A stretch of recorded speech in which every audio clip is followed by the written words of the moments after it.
Histórica conferencia conjunta de la Reserva Federal de Estados Unidos y del Banco Central Europeo que lo cambia todo. Veámoslo.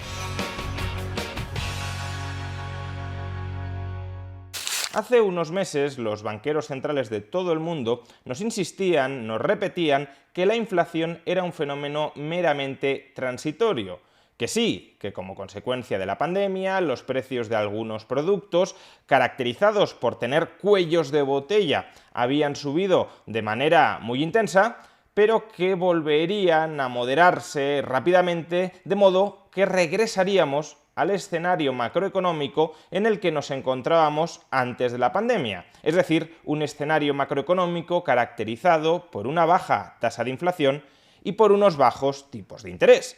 De hecho, el propio Banco Central Europeo hace apenas unos meses insistía en que no iba a subir los tipos de interés en el año 2022 porque, siendo la inflación transitoria, no tenía sentido ahogar a las economías europeas con subidas de tipos de interés, dado que las subidas de precios no venían causadas por su política monetaria y dado que esa inflación iba a remitir en el corto plazo. Pues bien, ayer el Banco Central Europeo y la Reserva Federal participaron en una mesa redonda conjunta y el mensaje común que transmitieron fue todo el contrario. Ya no se trata de que la inflación es transitoria, sino de que la muy baja inflación y los muy bajos tipos de interés que habíamos tenido hasta el año 2019 no volverán jamás. Quizá jamás sea una exageración, sabemos que va a ocurrir en 50, 60 o 70 años, pero desde luego no van a volver en el futuro previsible. Vamos a examinar cuáles fueron los principales titulares que se ofrecieron en esta conferencia conjunta. En primer lugar, el escenario macroeconómico ha cambiado. Ya no vamos a volver a una era de muy baja inflación. I don't think that we're going to go back to that environment of low inflation. And I think that there are forces that have been unleashed as a result of the pandemic, as a result of this massive geopolitical shock that we are facing now, that are going to change the picture and the landscape within which we operate.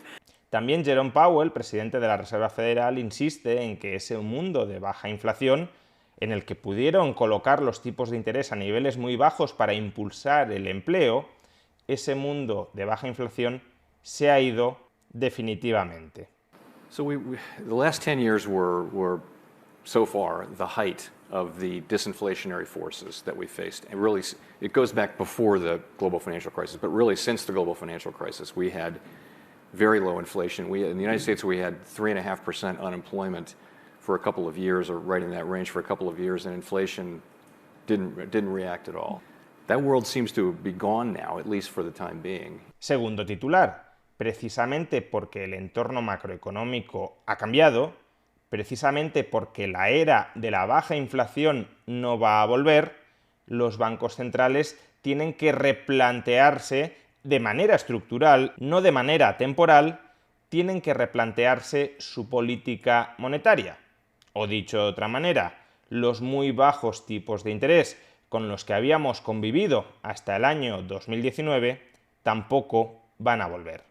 We're living with different forces now and have to think about monetary policy in a very different way. Y ese replanteamiento de la política monetaria, cuidado, también afecta al Banco Central Europeo.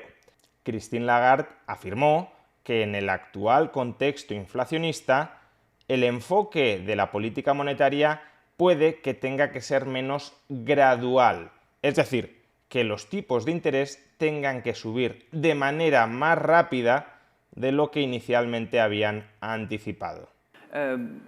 Moving gradually is certainly appropriate in times of very high uncertainty, but as the uncertainty will clear on various accounts, we will have to certainly be less gradual and give more way to optionality. Tercer mensaje importante de esta conferencia.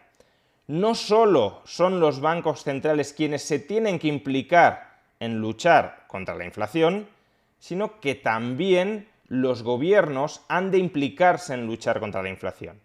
Y que los gobiernos, a través de su política fiscal, se impliquen en luchar contra la inflación, significa que han de reducir sus déficits públicos, que han de volver a la época de la austeridad, porque si se mantienen los déficits públicos altos, por mucho que los bancos centrales suban los tipos de interés, la inflación no va a controlarse.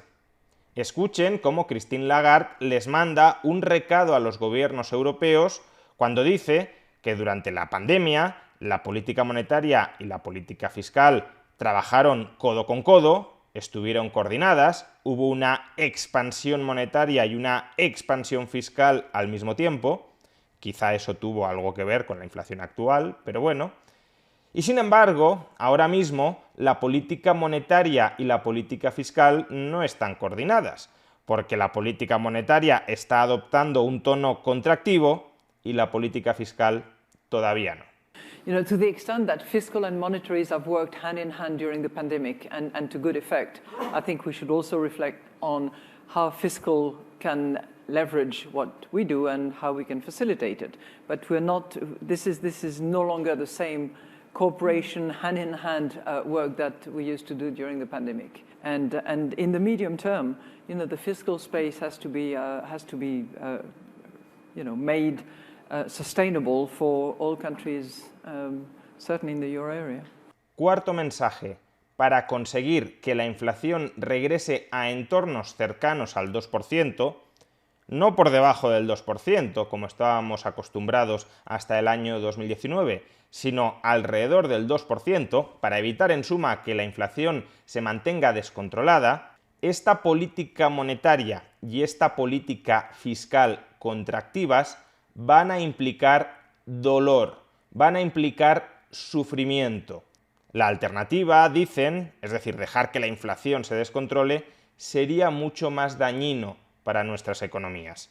Y en esto, en que controlar la inflación implicará dolor, implicará sufrimiento, es decir, puede implicar una recesión y destrucción de puestos de trabajo, están absolutamente de acuerdo el presidente de la Reserva Federal, la presidenta del Banco Central Europeo y el gobernador del Banco de Inglaterra.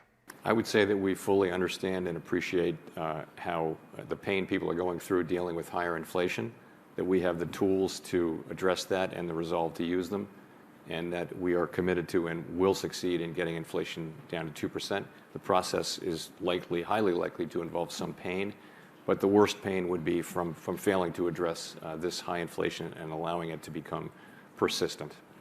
President Lagarde? Dito. Governor Bailey? Oh, absolutely. Y quinto y último y muy relevante mensaje que nos dejó esta conferencia conjunta. El presidente de la Reserva Federal, en un acto de humildad que creo que lo ennoblece, reconoció que el actual shock inflacionista les ha dado a los banqueros centrales un baño de humildad, que ahora entienden mejor lo poco que entienden la inflación. I think we now understand better how little we understand about That's not very inflation. reassuring. Esta última afirmación sin duda es relevante. Por un lado, los mismos que nos decían hace unos meses que la inflación con total seguridad era transitoria, ahora nos dicen con total seguridad que la inflación es persistente. Si ellos mismos reconocen que nuestro conocimiento científico sobre las dinámicas inflacionistas todavía es, sobre todo en determinados contextos, muy precario, ¿quién nos asegura que de la misma manera que se equivocaron hace unos meses, no se vuelven a equivocar ahora? Y por otro lado, esta frase, ahora entendemos mejor cuán poco entendemos la inflación, hace buena otra frase, otra famosa frase, del Premio Nobel de Economía Friedrich Hayek. Decía Hayek que la tarea de la economía es demostrarnos lo poco que sabemos sobre aquello que imaginamos que podemos planificar. Y la política monetaria, la planificación centralizada de cuál es la política monetaria óptima para todo un sistema financiero, en lugar de descentralizar esa decisión a un mercado financiero libre y competitivo, la pretensión de que la política monetaria óptima puede imponerse de arriba a abajo en lugar de emerger de abajo a arriba, esa pretensión es una pretensión que los planificadores centrales de la política monetaria han ejecutado hasta la fecha con un insuficiente conocimiento sobre aquel fenómeno que pretendían planificar. Insuficiente conocimiento no ahora mismo, sino desde hace décadas. Decía Rolf Hottry que la banca central es más un arte que una ciencia, pero cuando al artista se le piden obras imposibles, los destrozos y el sufrimiento los acabamos pagando todos.